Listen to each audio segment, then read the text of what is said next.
Hello and welcome to the Super Turd Podcast with your host, Michael Turbot, your local real estate expert, where we'll talk real estate, sports, business, and beer in the Triangle.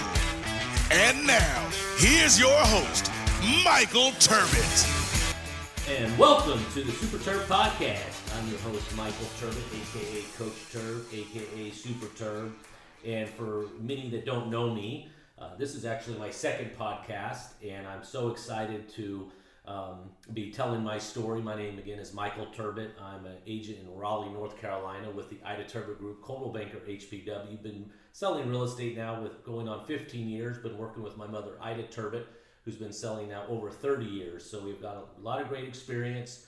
But again, going back to the podcast, what I want to do with this is just cover several things, such as obviously real estate, business, sports, and beer in the Triangle. And I'm really excited about my guest today, Chuck Laverdiere. He's the owner of Stonewall Structural Engineering here in Raleigh. Actually a past client, as well as I refer my business to him. So I'm really excited to see how he got started with his business, what he loves to do, how he helps people, and most importantly, dive into that structural side of real estate. And looking at the real estate, I wanted to share a few things with you guys that I hear a lot. And one that kind of bothers me, a little pet peeve, is in real estate, and I'm going to be going over some stats with you that I just got from the National Association of Realtors, which it's really helpful because it shows kind of pre and post-COVID, the tendencies, the stats, the sales, what buyers and sellers are looking for. But one thing I want to share with you guys is if you're going into the real estate market, whether you're buying or selling, is hire a professional. Sure, you have every right to do this alone. You can sell for sale by owner. You can buy on your own, and there's obviously nothing against that. But in this competitive market where our inventory is down 50% in the Triangle, again, the Triangle is the Raleigh-Durham area, we're down 50% from a year ago at a 1.2 month inventory. So to put that in perspective, to have a buyer-seller market, you want a 6-month supply. I'm going to rewind it 10 years ago. We had a 19-month supply of homes. So we're the complete opposite right now. And when you are going to buy that first home, first-time buyers are down to 31%, down from 33% a year ago. And I think that's not because people don't want to buy, but the inventory is so low and the demand is so high that a lot of buyers are losing out. Plus, you combine that with home prices going up, so housing affordability comes in. But if you're one of 10, you're one of 15 offers on a property, make sure you're with an agent that this is not only their job, but it's their business, and they're going to put you in the best position to win, because other top producers that are going to have that listing are going to recognize those agents and are going to want to work with those agents. On the flip side, when you go to sell a home, sure, the inventory is low, but you've got to price the home correctly.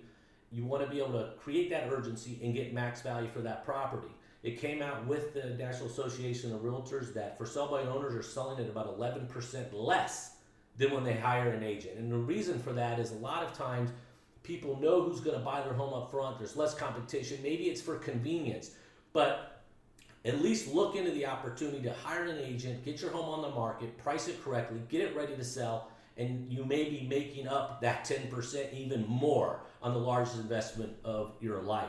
So I just wanted to share that with you because I get a lot of calls from people, and their biggest regret is, you know what, maybe we hired too quickly. By all means, I'd love to help you with your real estate goals, helping you buy or sell, but just don't jump with somebody because you may know someone through a friend or a church or some sort of social gathering network.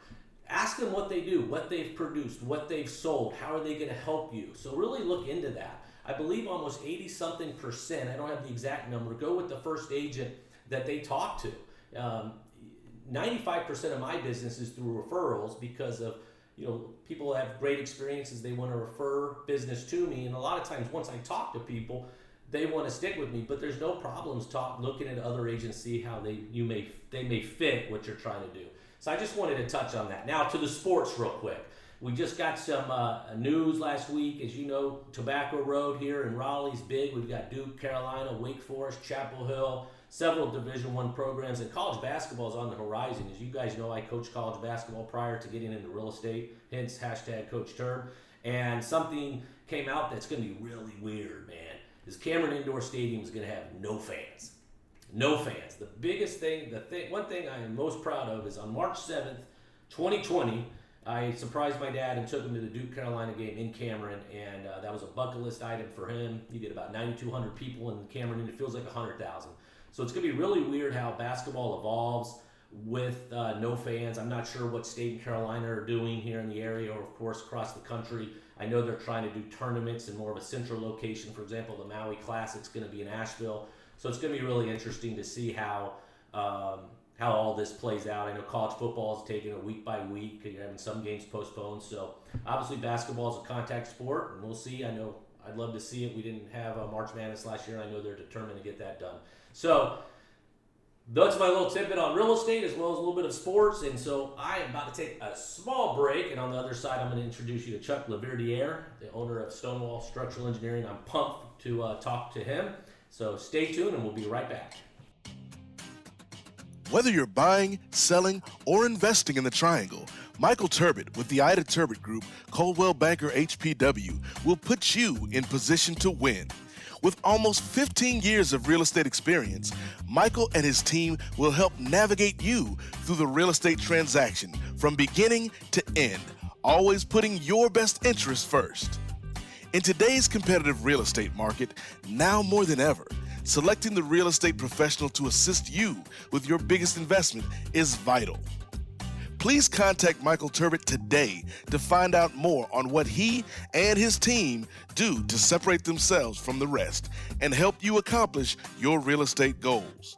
Remember, who you work with matters, and Michael looks forward to hearing from you soon. And welcome back to the Super Turf Podcast. I am beyond pumped to bring on my guest, Chuck Laverdiere. He is the owner of Stonewall Structural Engineering. And has become actually a really good friend of mine. And I thought it would be really interesting to have him come on. And it's amazing to see the growth of his business in the short amount of time that they've been doing business. And I'm really excited to have him and to kind of dive in more on, what drives him, what motivates him, and maybe what separates him from the rest. So Chuck, welcome. Hey, thanks, Michael. Thanks for having me.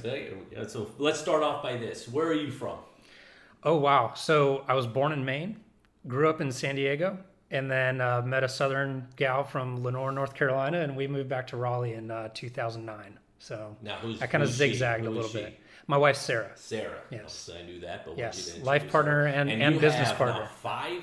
We have 5 kids. 5 yes. kids. 5 yep. kids. And yep. what are their names? Their names? Well, how about their? We got ages everything from 9 down to 1. So yeah. That's awesome. So you met Sarah in California? Yes. Yep. She moved out there after graduating from Meredith here in Raleigh, and went out there to work as a live-in nanny. And I joke around that her job kept her really busy working with a special needs family, and she didn't have time to meet another guy. So I got to marry her. So well, you did well. She's awesome. She is. And then you guys came to the Raleigh area or Triangle. What year? Yeah, that was in 2009. Like you mentioned earlier in the podcast, things were very different 10 years ago, and there was a downturn. Housing was bad in San Diego. As a result, structural engineering was hit really hard, and so it was kind of like, now is the time. So before you came here, were you already?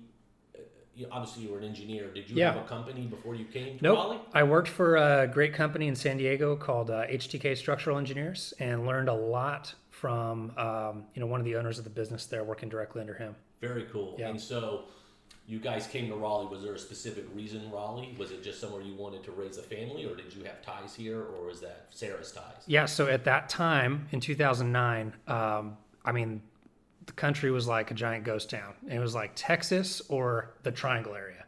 It seemed like the only 2 places where things were not completely just gone, And, compared to the West Coast, compared to Florida, these places did relatively really well. I mean, the people moving here for RTP and all this stuff, the net migration of people in has helped, even out some of those bumps. And so we moved here just because it seemed like there was better opportunity. Sarah's from here, so we're closer to her family. My folks eventually moved out here after we started having children. But we've kind of got back to the East Coast. But very cool. Yeah. So then when you got here in 2009, how quickly did you get into or wanting to start your own company? Yeah, so we started the company in May of 2011. So we're coming up on 10 years next year, which is really exciting. But I tried to get a job when we first moved out. There were several things. Having not gone to NC State, and people haven't even heard of UC San Diego. It's the only accredited structural engineering program in the entire country. And people are like, "Oh, is that a community college or something?" It's like it's a giant program, And so anyhow, we moved out here, but just not having the connections or knowing people, and also it being a real down economy. I was able to get a few interviews with companies, but like I said, the economy was down. People were not hiring. They were actually going the other direction, and so it kind of came to this point where it was like, well, we'd like to eat. And so I should probably start figuring out something I could do for work. And so what was the first thing that you did to say, all right, I'm starting this company? Yeah. And this is what always interests me with owners, Yeah. entrepreneurs, is where you started. Okay, where'd you get a loan? Did you have anybody help invest with you? Right. And then where was your office originally? Because I know we're pretty close to one another now. Yeah. So my first office was working out of the spare bed, or actually our bedroom of our duplex, our little 2-bedroom duplex that we were renting in Wake Forest. I was working out of the trunk of my car and going out to inspections and things like that. It was a one-man show for a couple years, before we made our first hire, which is always a fun and exciting and nerve-wracking move. But just really trying to get established, meet people in the business community. I had a pastor at the time who told me, you just got to go shake people's hands, and business happens through the relationships that you make. And, that's basically what we've been doing ever since. And so, started out with extremely low overhead. I would literally make our bed in the morning and then use that to roll plans out on and look at the plans during the day if I had a design project. But the thing that got me into doing the engineering out here is that I worked for strictly a structural engineering firm in San Diego, but doing design work. And so we were designing everything from 7 stories and down, commercial, residential, really cool. You see these modern houses on Houzz or some of these websites, Pinterest. And, these are the types of things that I was designing, like the flying cube that looks out over the cliffs in La Jolla over the ocean, things like that. These really cool, fun projects, but that just aren't really in existence around here. And also take a lot of, resources to kind of get into those relationships. You can't just move to town and be like, now I'm going to go find an architect that's going to give me a bunch of work, And so my way into the market was through crawl spaces. It's kind of the way way I say that. You started as a one-man show, and now how many employees do you have now? Oh, we just hired our 13th, and so are they all engineered, can do inspections, or I'm sure you have different positions? Yeah, it's a mix of inspectors, engineering inspectors, people doing design work, our admin team. One thing you mentioned earlier, differentiating factors. One thing that differentiates us, I think, from a lot of our competitors is we have dedicated administrative team that is handling a lot of the phone calls coming in from clients. People aren't just getting messages or, we'll call you back tomorrow kind of thing. We have highly trained administrative team, like our operations manager, for instance, Jonathan. He's done a couple thousand inspections. I mean, he knows how to handle stuff, and he's running the operations, the scheduling. When stuff comes in, it's not just going to some person who doesn't have any familiarity with engineering. And so he's able to answer a lot of questions for people very quickly and get them steered into the right direction to get taken care of. And so we've really tailored our services in a big way towards servicing the residential market. And again, that's where we got started, but that's also where we just saw that there was a niche or a place in the market that needed to be serviced better. I think so. I mean, because being in real estate myself, obviously, a lot of questions we have with agents is, who do I need to call? I need a structural engineer, right? And there's just not very many, or many that you feel confident in. And obviously, I'm meeting you, and I've been to your office. Yeah. And one thing that I will say, being there, is that I think you have a very awesome culture. And that people like to have fun. I've seen the ping pong tables. Oh yeah, we love ping pong. There's it's a very nice atmosphere. Sure. And I will say, for people who haven't met Chuck, the one thing I admire about him is just his ethics, and he's very trustworthy. And I feel like that's also something we need in this profession, because talking from a buyer's agent's point of view, or even a listing agent, that you find something, and you can answer this, that when you go out on an inspection, probably a good percentage of things can be repaired. Is that correct? Oh, yeah. I think when people hear structural problem, they Yeah. think the home is going to fall down. So to know that you have someone that's obviously doing your job, but knowing you're putting everybody in the right direction with the right game plan, and I think that's beyond important. So, where do you see Stonewall in say 5 years? Oh, in 5 years. Well, this year obviously has been a little bit of a wild card. Let me back up though. Is COVID? What did you see with COVID? I mean, I've been wanting to ask everyone about that and see how maybe it's affected business. Obviously, real estate, we didn't see much of a slowdown depending on the price point, but how has it affected your business? And then go into where you see yourself in 5 years. Yeah, so I'm really thankful that we have had a strong year, as people have been following the different, I guess, regulations that have come down. Engineering has been considered a essential service, or essential, whatever the right term for that is, but we've been able to operate through that with heightened, I guess, hygiene and safety protocols and things like that. It's a little tricky because we are going in and out of people's houses, and so obviously we've done the social distancing, masks, which was a little tricky because when it first happened, we gave all our masks to the hospital, and then all of a sudden we were required to have masks on. I remember that. But we were able to figure that out and get that all taken care of, and found a good source for masks shortly thereafter. But going in and out of people's houses and just respecting people's space, but also just trying to keep distance.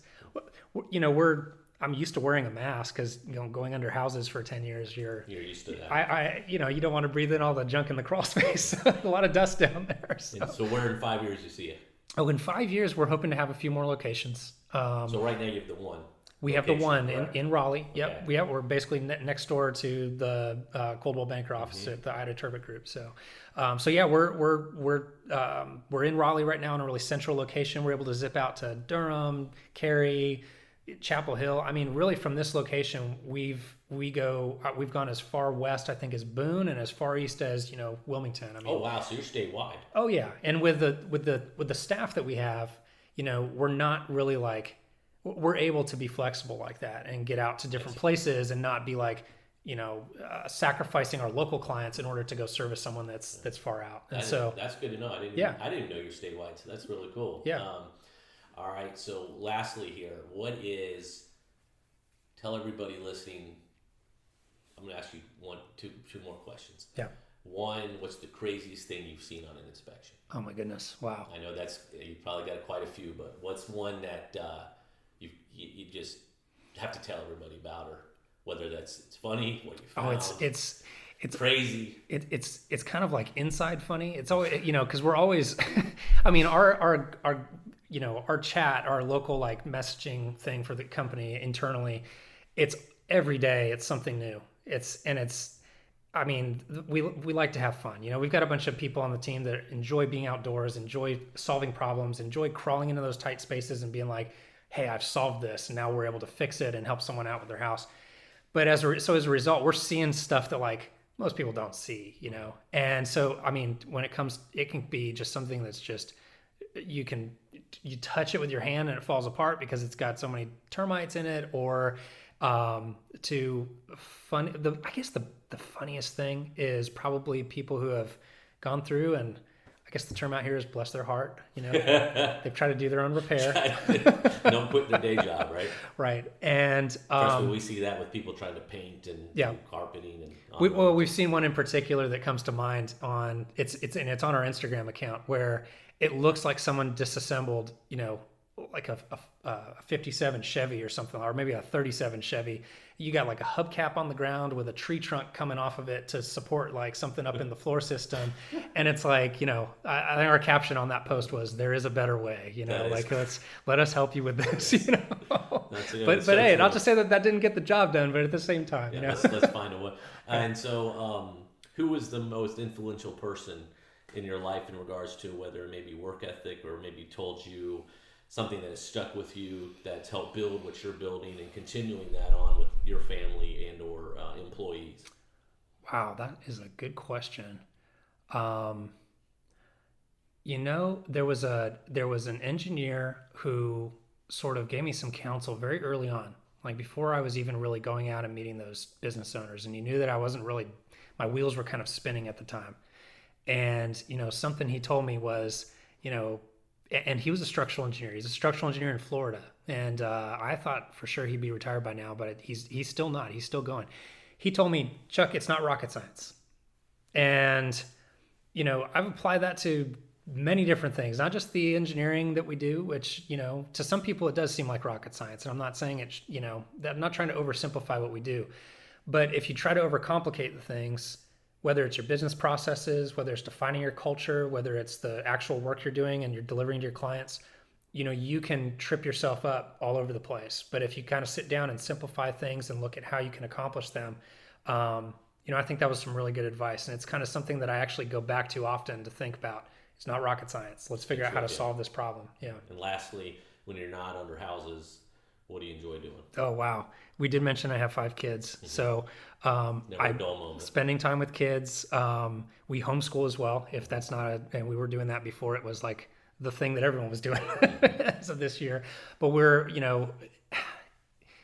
running. I mean, you and I, we go running a couple times a week. I enjoy getting outdoors and doing that.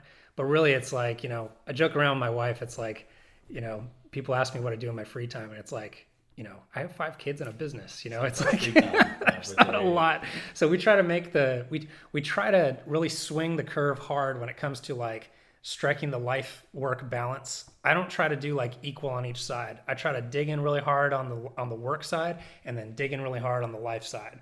And so when we go on vacation, man, we're going for like 2 weeks and we're just going out to the beach and we're just unplugging, we're investing that time, and then we're going to swing back hard to the other side and that kind of thing, and trying to strike that balance that way as opposed to being like constantly riding the middle.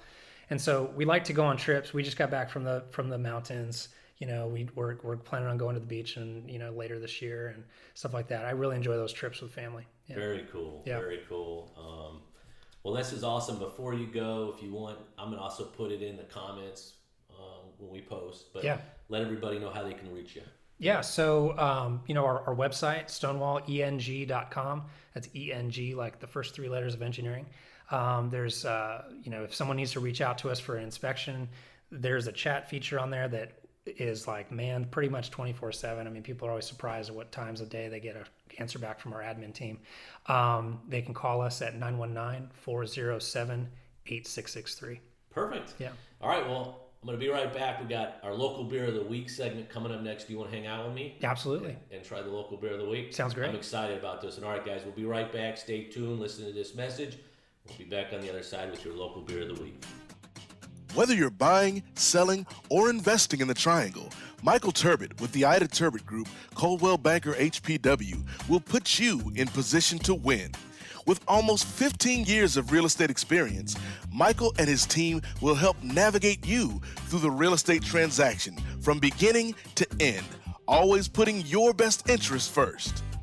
In today's competitive real estate market, now more than ever, selecting the real estate professional to assist you with your biggest investment is vital. Please contact Michael Turbot today to find out more on what he and his team do to separate themselves from the rest and help you accomplish your real estate goals.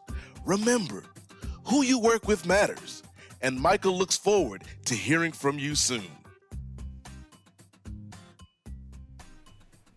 And welcome back to the Super Turd Podcast. And I'm here for our local beer of the week segment, something that I look forward to. As you guys know, I like beer, and we have so many great breweries and beers in the Triangle, if not in obviously the entire state. So what I want to do is highlight a local beer of the week, and today I have an awesome beer from Gizmo Brewery.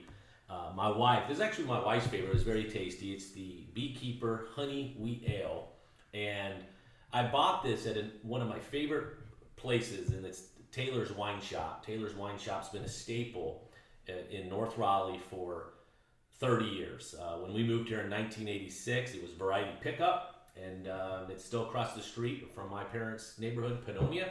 I go in there. They have great wine and beer, that local beer. So if you're in the North Raleigh area, go check out Taylor's Wine Shop for the Beekeeper Honey Wheat Ale. If you like wheat beer, this is it. It's got a very good honey taste to it. It's light. So Chuck, you want to try it out? Let's do it. All right, hold on. I'm going to try and then you give me your... Have you had this before? I have not. No, this first. That's good. It's actually very good. That's really good. I'm going to put their information. I believe they have their brewery in Northwest Raleigh, and they also have a bottle shop in Chapel Hill. But I'm going to leave Gizmo's business page here on Facebook, so go check them out. And until next week, guys, it's Michael Turbot, your local real estate expert with the Ida Turbot Group, Coldwell Banker, HPW. And as always, guys, remember, who you work with matters. See you next week.